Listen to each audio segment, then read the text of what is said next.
നന്ദൂസ് കിച്ചണിലേക്ക് എല്ലാവർക്കും ഒരിക്കൽ കൂടി സ്വാഗതം. ഇന്നത്തെ വീഡിയോയിൽ ചപ്പാത്തി, പൂരി, ഇഡ്ഡലി, ദോശ എന്ന് തുടങ്ങി എന്തിൻ്റെ കൂടെയും കഴിക്കാവുന്ന ഒരു ഗ്രേവിയാണ്.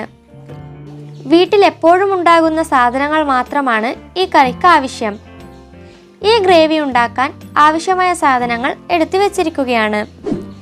കറിവേപ്പില, ഒരു കഷ്ണം ഇഞ്ചി, 5 വെളുത്തുള്ളി, 3 പച്ചമുളക്, അരമുറി തേങ്ങ ചിരകിയത്, 3 കഷ്ണം പട്ട, 4 ഗ്രാമ്പു, 1 ടീസ്പൂൺ പെരുംജീരകം, 1 ടീസ്പൂൺ കുരുമുളക്, ഒരു സവാള ചെറുതായി അരിഞ്ഞത്, ഓയിൽ, നിലക്കടല 50 ഗ്രാം, ആവശ്യത്തിന് ഉപ്പ്.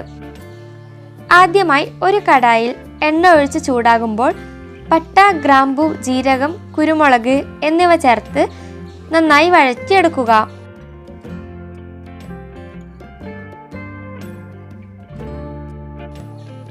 നന്നായി വഴന്നു കഴിഞ്ഞാൽ വെളുത്തുള്ളി, ഇഞ്ചി, പച്ചമുളക് എന്നിവ ചേർത്ത ശേഷം സവാള കൂടി ചേർക്കുക.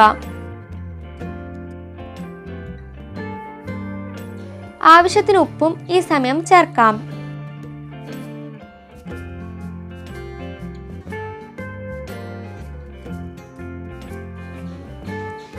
ഇനി ഇതിലേക്ക് കറിവേപ്പില ചേർക്കാം. ഒപ്പം മല്ലിയിലയും ചേർക്കാം.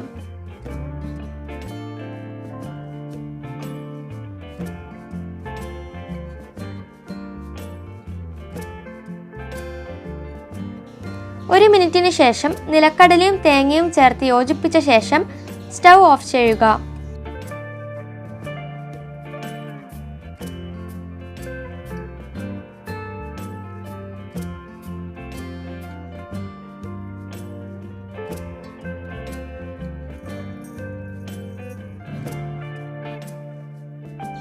ഇത് തണുത്ത ശേഷം ഒരു മിക്സി ജാറിലിട്ട് അല്പം വെള്ളമൊഴിച്ച് നന്നായി അരച്ചെടുക്കുക.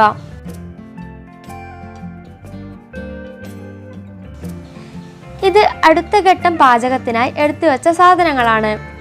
ഇപ്പോൾ അരച്ചെടുത്ത അരപ്പ്, മല്ലിയില, 1 ടീസ്പൂൺ മുളക് പൊടി, 1 ടീസ്പൂൺ മല്ലിപ്പൊടി, ഒരു സവാള ചെറുതായി അരിഞ്ഞത്, കുറച്ച് കറിവേപ്പില, ഉപ്പ്. കടായിൽ എണ്ണ ഒഴിച്ച് ചൂടാകുമ്പോൾ കറിവേപ്പില ഇടുക. ഒപ്പം സവാളയും ഇതിൽ കുറച്ച് ഉപ്പും ചേർക്കാം.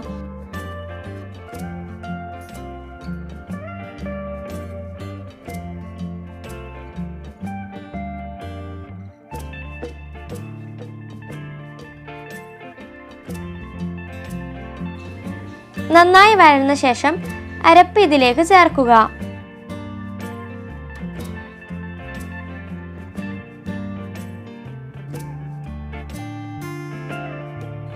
തിളച്ചു തുടങ്ങുമ്പോൾ മുളക് പൊടിയും മല്ലിപ്പൊടിയും ചേർക്കാം. ഒപ്പം മല്ലിയിലയും.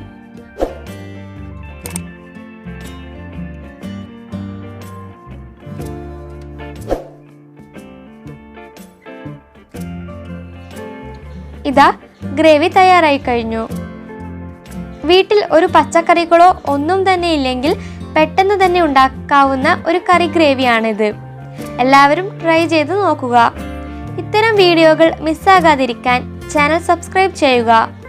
Thank you for watching the video.